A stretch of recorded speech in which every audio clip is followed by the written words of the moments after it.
12시에 많은 참여 바랍니다.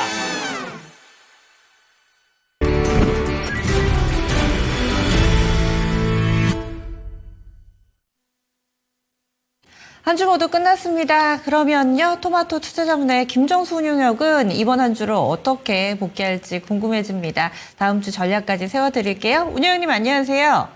예, 안녕하세요. 예, 이번 주 오늘 포함해서 리뷰를 좀 해주세요. 이번 주는 여러 가지 이벤트가 있기는 했는데 시장에서 제일 크게 반응했던 거는 미국 금리라고 좀 봅니다. 지금 이걸 제가 하나 좀 보여드리면 미국 이제 10년물 기준으로 이번에 4.6%까지 갔다 왔어요. 4.6%. 금리가 말 그대로 이제 고공행진이잖아요. 그래서 미국 국채 수익률이 급등을 했다는 얘기는 미국 채권 가격이 급락했다는 얘기가 되겠죠. 미국 채권 가격이. 근데 지금은 해외 시장도 그렇고 우리나라 시장도 그렇고 급락 이후에 반등 나오고 있는 구간이잖아요. 그런 구간에서 미국 채권을 사지 않으려고 하는 수요가 생기다 보니까 지금 시장에서는 이거로 인해서 이제 돈들이 크게 한번 유동치는 흐름들이 앞으로 나올 수 있겠구나. 이런 좀 두려움을 갖게 된 것 같습니다. 결국 이건 우리나라 이 환율 시장에도 영향을 좀 끼칠 수밖에 없는데 환율 같은 경우도 보면 우리가 작년도까지만 하더라도 이 원화 약세 국면에서 이제 살고 있었는데 이 구간 1,450원대 이제 붕괴되고 나서부터 이제 원화 약세는 사라지고 이제 원화 강세 국면으로 가고 있는 이런 좀 구간이잖아요. 요거와 관련되어서는 제가 이전에 한번 좀 자세히 설명해 드린 적이 있을 거예요. 이제 여행 가고 싶으신 분들은 급하게 이제 달러를 살 필요가 없다 해서 제가 뭐 80년 만에 처음으로 이런 흐름들이 나왔는데 이건 구조적인 변화다. 이런 이야기를 이전에 했던 적이 있거든요. 그게 이제 시간이 지나니까 이제 나타나는 거죠. 그래서 우리가 지금 환율 같은 경우를 보게 되면 의미 있는 자리가 2022년도 2월 말이에요. 2022년도 2월 말. 저때가 러시아가 이제 우크라이나를 좀 침공했었을 때, 그러면서부터 이제 공급망 문제가 발생이 되면서 우리나라 이 환율이 여태까지 없었던 흐름들을 2022년도부터 2025년도까지 거의 3년에 걸쳐서 이 흐름이 나온 거거든요. 그러니까 3년 동안 이어졌던 이 원의 약세 구간. 원의 약세는 이제 대표적으로 수출주들한테 수혜가 될 거고, 우리가 뭐 여행을 간다거나, 그 다음에 이제 해외 쪽에서 우리나라에 왔었을 때 보면은 워낙 강세했을 때 대표적으로 수혜주들이 있을 거 아닙니까? 이런 흐름들이 좀 일회성이 아니겠구나, 라고 이제 생각하는 돈들이, 큼지막한 돈들이 나타나는 거죠. 그래서 3년 동안 이어졌던 이 흐름이 이제 금이 가는 거예요. 그래서 이제 원화 약세는 사라지고, 이제 원화 강세 국면에서 우리가, 당분간, 지낼 수 있는 이런 좀 환경이구나. 그리고, 미국 같은 경우도 보면은 이 관세와 관련된 부분을 건드리는 것도 그거잖아요. 무역 흑자를 기록하고 있는 동맹국이라 하더라도 너희들이 너무 많은 이익을 취하니까 그래서 물건을 못 파게 할 수는 없으니까, 그죠? 그래서 이제 관세와 관련된 부분하고 그 다음에 이제 환율 시장, 좀 이런 식으로 우리나라 입장에서 보게 되면은 이제 워낙 강세를 좀 유발시키는 이런 것들이 좀 정치적인 이벤트랑 같이 좀 진행되고 있다. 그래서 여기에 이제 주식들을 반응하는 걸 보면 이게 이제 제일 큰 이슈라고 좀 보는 거예요. 이 금리와 관련된 이 큰 변화가, 이게 달러를 건드렸고, 그 다음에 이제 워낙 강세를 유발시켰기 때문에, 우리나라에서 대표적으로 수출주들 같은 경우에는 프리미엄을 받을 수가 없는 거죠. 그래서 그 종목들을 좀 살펴보게 되면, 대표적인 주식들이, 수출주들이잖아요. 그죠? 그래서 이제 SK 하이닉스, 그 다음에 이제 뭐 삼성전자, 그리고 그 밑에 있는 소부장 관련된 업체들의 약세가 계속 좀 이번 주에 진행이 됐던 것 같고, 그 다음에 관세에 되게 민감했던 LG 에너지 솔루션은 또 이번 주 내내 신저가고, 포스코 퓨처엠은 10만 원 위협하고 있는 자리까지 왔고, 에코프로 BM, 그 다음에 LNF 신저가 기록했고, 그 다음에 이제 현대자동차, 기아, 이런 주식들 다 상승폭 반납하면 특히 수출주들이, 부진한 흐름들을 좀 보였었고요.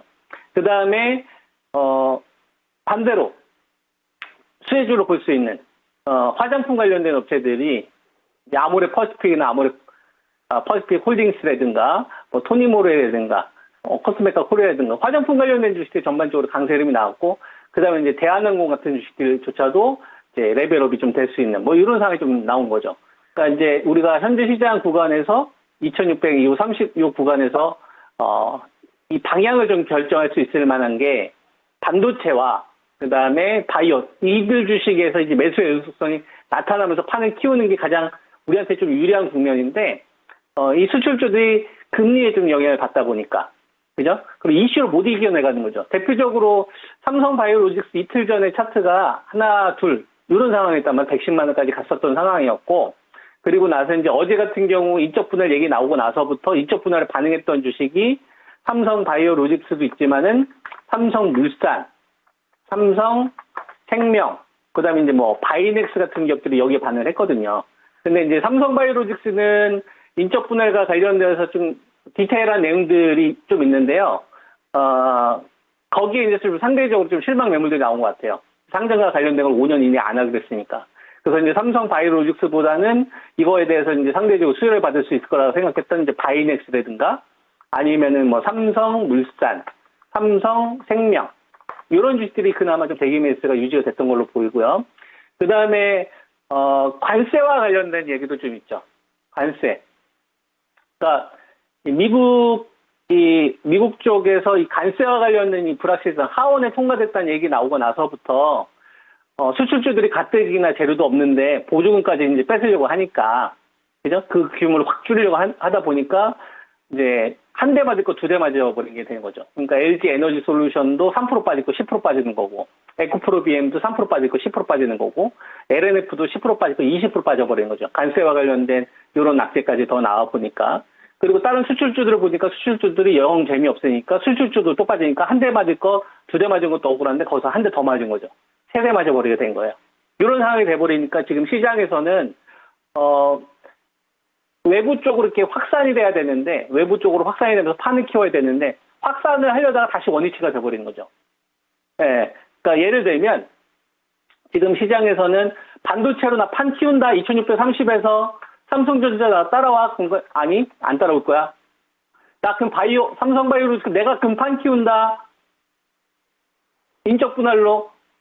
그러면은 그룹 지배구조 관련된 섹터도 묶어. 그러면 이제 삼성물산이나 삼성생명 너희들 같이 해서 우리 판 키우자 했는데 삼성바이오로직스가 아니 잠깐 또 원위치 이런 식으로 그러니까 수출주들이 나설 듯 하면 나서지 않고 원위치가 돼버린 거예요. 그래서 판이 깨진 건 아닌데 물론 이제 바이오제약 가운데서도 한미약품이라든지 펩트론이라든지 인벤티집이라든지 비만 관련된 섹터들 그다음에 장중에 뭐 알테오젠, 리가켄바이오, 그다음에 에스팜, 바이넥스 같은 애들이 대기 매수는 좀 보이더라고요. 한미약품 이런 업체하고 같이. 그러니까 이제 매수세는 대기하고 있는 것 같은데 이게 팡팡 터지는 자금이라기보다는 들어갔다가 나오고 숨고르는 이런 형태의 좀 자금이지 않나 이렇게 이제 보고 있고요. 그러다 보니까 이제 믿을 거는 트럼프 2.0밖에 없네. 그래서 고점에 대한 경계도 있어요. 보면 HD 현대중공 같은 경우도 그렇고 그다음에 HD 현대미포조선 같은 경우도 오늘 수주 공시 나왔잖아요. 그러면 원래 이 정도의 수주 공시가 되면 현대미포조선이 여기서 한 10%, 20% 급등해야 되거든요. 이 정도의 호재면. 근데 이제 거래대금이 안 붙잖아요. 그러니까, 조선주들 같은 경우도, 마땅히 너희들마다 괜찮은 애들은 없는 것 같은데, 동시에 지금 자리에서 쏘기에는 좀 약간 조심스러운 자금들이라는 거죠. 그래서 이제 그나마 좀 낙폭이 있었던, 뭐, 현대힘스나, 성강밴드나, 태강이나, 그러니까 미리 빠졌던 애들 있잖아요. 그 주도 섹터들 가운데. 이런 애들 정도가 매수가 있는 것 같고, 그 다음에 이제 주한미군 뺀다고 하니까 그럼 또 다시 방산중가 이런 식으로 이제 방산 관련된 섹터들에 대한 매수가 좀 들어왔는데 이거 역시도 좀 거래대금이 좀 붙지 않는다. 그래서 지금 주식시장은 한마디로 뭐로 이야기를 할 수 있냐, 어떻게 좀 표현할 수 있냐면 이렇게 표현할 수 있을 것 같아요. 게륵게륵이다. 지금 시장은 게륵게륵이다. 도망가기도 그렇고 적극적으로 뛰어들기도 그렇고, 그 다음에 이제 조기 대선과 관련되어서 이제 우리나라 시장이 뭔가 좀 희망을 볼 수 있을 만한 정책들이 나오겠지 하면서 꿈을 꿀 수 있는, 뭐 이런 상황이 있음과 동시에 트럼프와 관련된 이 관세, 그 다음에 또 중국하고의 이 악감정, 또 중국이 우리나라한테 하는 이 행동에서 오는 또 리스크 요인들, 막 이런 거 하다 보니까 지금 시장은 되게 막 혼재돼서, 가지고 있는 주식 팔아, 다 팔아? 아니 다시 사? 저기서 사? 애매한데. 그래서 오늘 판단과 내일 판단이 또 다르게 하는. 그래서 지금 시장에 참여하고 있는 사람들 입장에서는 에라 모르겠다 그냥 가만히 있을래.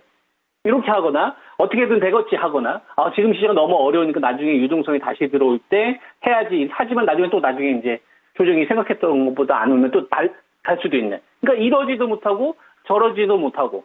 그러니까 카지노로 치면 카지노 이제 안 하고 이제 집에 갈 거야 이게 아니라 카지노에서 대박 터지는 걸 몇 개 본 거예요. 사람의 심리가. 그래서 기웃거리고 있는 시장이다. 떠나지도 못하고 뭔가 대박은 터질 것 같은데 카지노에서 이벤트를 하는 것 같은데 뭔가 이번에 참여하면 여러분들 대박 납니다라는 이 환상을 계속 주고 있는데 막상 떠나지는 못하는. 그래서 결정을 못하게끔 지금 시장에 잡아두고 있는 게 아니냐.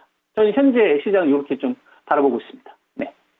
그래서 대해서 시장의 계륵 장세도 아니고 계륵 장세. 상당히 좀 하자니 조금 부담스러우면서 어려운 부분들이 있고 안 하자니 그렇다고 좀 소외되기도 좀 그렇고. 그렇다면 다음 주에는 포인트 어디에 맞추고 계세요? 제가 여러분들한테 말씀드리는 포인트는 저는 사실 지금 시장 그렇게 현재 난해하다, 좀 혼잡스럽다, 개걸스럽다, 뭐 이렇게 표현할 수 있잖아요. 근데 어제도 이제 제가 이런 얘기 했는데 주식시장은 실패하게끔 개인 투자가들이 실패하게끔 만든 시장이다. 저는 그렇게 생각을 하거든요. 그러니까 판단을 계속 하게끔 해주니까. 뭐 적중률이 90%에도 계속 10분의 9, 10분의 9, 10분의 9 이거 계속 하면 어떻게 돼요? 결국 0이 수렴하잖아요.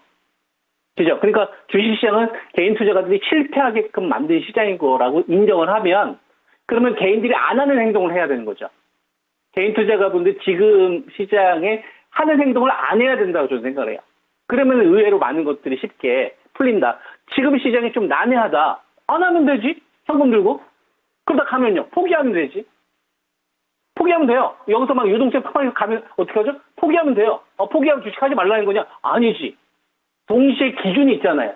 새로운 주도주 출현이 나타나야 된다고. 뭐에서? 반도체 아니면 바이오에서. 근데 지금 시세 붙다 말았잖아요.